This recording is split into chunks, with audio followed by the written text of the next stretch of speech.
सुंदरगढ़ में शरद अपनी माँ के साथ रहता था।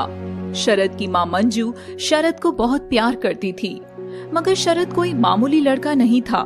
जैसे जैसे वो बड़ा होता गया, उसमें कुछ बदलाव होने लगे और वो दूसरे लोगों से दूर होता चला गया।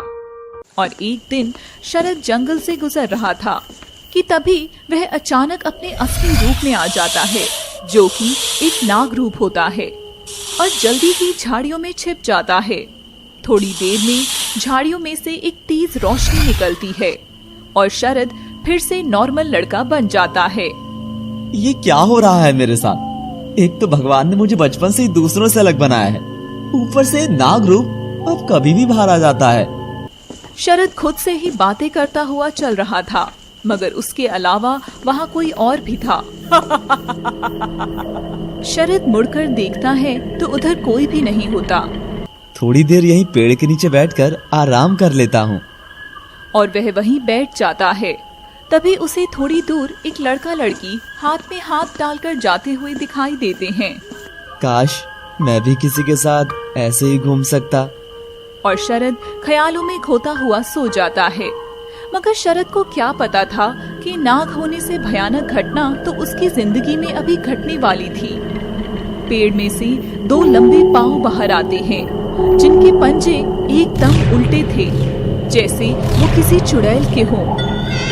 तभी वो पांव अचानक से पेड़ के अंदर चले जाते हैं और नीचे सोए हुए शरद के ऊपर एक घने बालों वाली लड़की पेड़ से उल्टी होकर नीचे लटकती है, जिसके बाल उसके चेहरे पर बिखरे हुए थे और चेहरा इतना डरावना था जैसे कोई शैतान। ये क्या? वह कोई लड़की नहीं बल्कि वह एक चुड़ैल ही थी।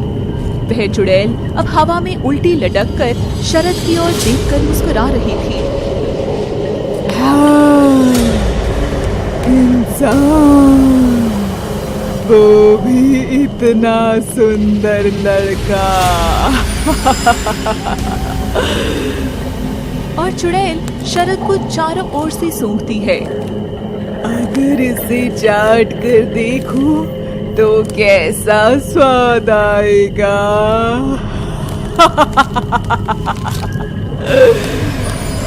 और चुड़ैल शरद के करीब जाकर अपना चेहरा उसके करीब ले जाती है कि तभी नींदों में खोया शरद चुड़ैल का हाथ अपने नीचे दबा लेता है। शरद बंद आंखों से ही चुड़ैल को एक सुंदर हसीना समझकर बोलता है, कब से इंतजार कर रहा था मैं तुम्हारा। कहाँ थी तुम मेरी सुंदरी? सुंदरी? अच्छा है, मैं अब इसे खाऊंगी नहीं, अभी तो इसके साथ और खेलूंगी। और चुड़ैल शरद के कान के पास जाकर मीठी सी आवाज में बोलती है, शरद शरद, और फिर जोर से चीखती है। शरद घबराकर उठता है और चुड़ैल उल्टी होकर ही तुरंत पेड़ में घुस जाती है। शरद को कुछ नजर नहीं आता तो वह घर लौट आता है।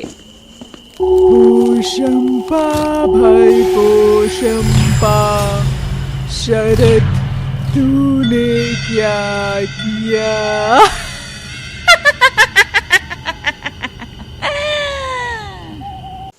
शरद परेशान होकर जब घर लौटता है तो अपनी माँ के पास बैठकर रोते हुए कहता है, माँ मुझसे कोई क्यों प्यार नहीं करता? मुझे भी शादी करनी है। शरद बेटा, अब मैं क्या करूं अगर कोई लड़की शादी के लिए नहीं मानती है? मैंने तो कितने सारे रिश्ते देखे, मगर एक भी लड़की तेरा सच नहीं झेल पाई, और इसीलिए हम गांव के थोड़ा बाहर रहने भी आ गए ताकि तुझे कोई तंग ना करे। मंजू अपने बेटे शरद की शादी के लिए ढेर सारे रिश्ते पहले ही देख चुकी थी, मगर जब कभी भी लड़का लड़की बात करने जाते, शरद कभी लड़की के सामने नाग बन जाता तो कभी उसका आधा शरीर नाग की पूंछ में बदल जाता था, और तो और कभी तो लड़की वालों के सामने भी शरद अपने नाग रूप में बदल जाता था। बहन जी, हमें हमारी बेटी की शादी करनी है, घर में सांप नहीं पालने। कौन करेगा ऐसे लड़के से शादी?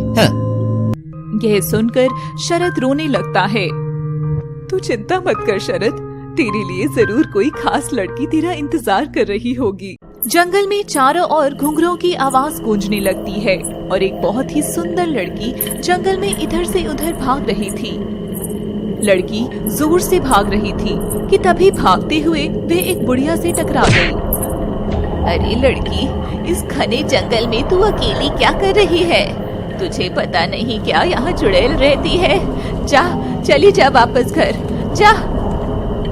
चुड़ैल यहाँ पर? लड़की के घबराकर पांव कांपने लग जाते हैं।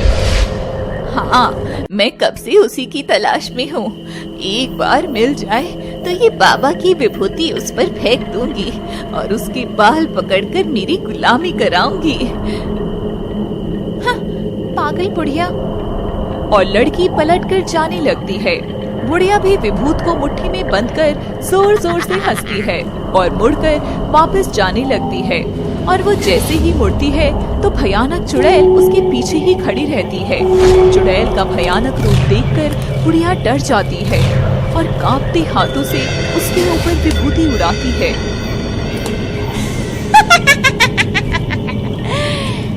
ला, मुझे दे, मैं खुद ही खा लेती हूँ। और चुड़ैल वो सारी विभूति खा जाती है। यह देख बुढ़िया घबरा जाती है और पीछे खिसकने लगती है। मेरे को गुलाम बनाएगी तू बुढ़िया? तुम इंसान हम चुड़ैलों को चैन से कभी नहीं रहने देते हो। और चुड़ैल हवा में उछलकर बुढ़िया की गर्दन मरोड़ देती है और वो उधर ही मर जाती है। अब चुड़ैल उसी पेड़ पर जाकर बैठी हंस रही थी जो एक हाथ में बुढ़िया की गर्दन पकड़े हुई थी। मैंने आज एक पंडित को घर बुलाया है, वो जरूर कोई ना कोई हल बताएंगे। और शाम को पंडित जी आते हैं। मंजू पंडित को सारी बात बताती है और पंडित शरद को पास बिठाता है। समझ गया, मैं सब समझ गया। इस बच्चे का वक्त अभी से नाराज है। उसे मनाने के लिए तुझे शादी करनी होगी लड़के। वो तो मैं भी करना चाहता हूँ, मगर आखिर करूँ कैसे? मुझसे शादी करने को कोई भी लड़के तैयार नहीं है। करेगी, बिल्कुल करेगी, मगर उससे पहले तुम्हें किसी और से विवाह करना होगा। ये सुनकर मंजू और शरद चौंक जाते हैं। ये आप क्या कह रहे हो पंडित जी? जी हाँ, और इसके बारे में मैं तुम्हें कल ही बताऊंगा। तब तक तुम दोनों इस बात को छिपा कर रखना। शरद खुश हो जाता है। रात का समय होता है, बाहर काला अंधेरा और उस अंधेरे में एक और शरद था जो अपनी शादी को लेकर खुश था और दूसरी ओर पेड़ पर लटकी वह चुड़ैल। खाना चाहिए मुझे, मेरा खाना। कहाँ गया तू लड़के? मैं खा जाऊंगी तुझे। तभी चुड़ैल जमीन पर हाथों के बल कूदती है और हाथों के बल उल्टी चलने लगती है। मेरे खाने की खुशबू आ रही है। उस चुड़ैल की हवा में लहराते उनके पांव किसी डरावनी फिल्म की तरह लग रहे थे और वो अचानक किसी जानवर की तरह दौड़ने लगती है। शरद गहरी नींद में एक सुंदर सपना देख रहा था। शरद जंगल में जा रहा था और इधर उधर किसी को ढूंढ रहा था। तभी उसे पहाड़ी के किनारे पर खड़ी एक लड़की नजर आती है जो शरद की ओर पीठ करके खड़ी थी। शरद उसके करीब जाता है। तुम यहाँ हो? तुम भी ना मुझे बिना बताए यहाँ आ गई। और शरद उसके कंधे पर हाथ रखता है। चुड़ैल शरद को ढूंढती हुई उसके कमरे तक आ गई थी। वह खिड़की में उकड़ू बैठकर शरद की ओर देखकर हंस रही थी। शरद। और शरद जैसे ही उसके कंधे पर हाथ रखता है अपने नाक रूप में आ जाता है। लड़की भी मीठी आवाज में बोलती है, शरद शरद। और लड़की शरद की ओर पलटती है। शरद उसे देखता है और उसकी आंखें फटी की फटी रह जाती है। वो लड़की वही भयानक चुड़ैल थी जो शरद की ओर देखकर सपने में भी हंस रही थी और सपने से बाहर भी। शरद घबराकर पहाड़ी से गिर जाता है और जैसे ही वह गिरता है वहाँ उसकी नींद खुलती है। ये कैसा सपना था? तभी शरद देखता है उसका आधा शरीर नाक में बदल चुका था। अचानक शरद के सिर पर छत से कुछ गीला गीला गिरता है और वो जैसे ही ऊपर देखता है वहाँ ऊपर वही चुड़ैल छत से चिपकी हुई थी जिसके मुंह से लार नीचे टपक रही थी। शरद ये देख बर्फ की तरह जम चुका था और वो चुड़ैल हंसते हुए शरद के ऊपर कूद जाती है। चुड़ैल और नाग की कहानी में प्रेम कहानी का तड़का किस तरह लगने वाला है, यह एक सरप्राइज होगा, तो यह जानने के लिए लगातार देखते रहिए चुड़ैल और नाग की प्रेम कहानी केवल आपके अपने SSD एनिमेशन हिंदी चैनल पर। Thanks for watching.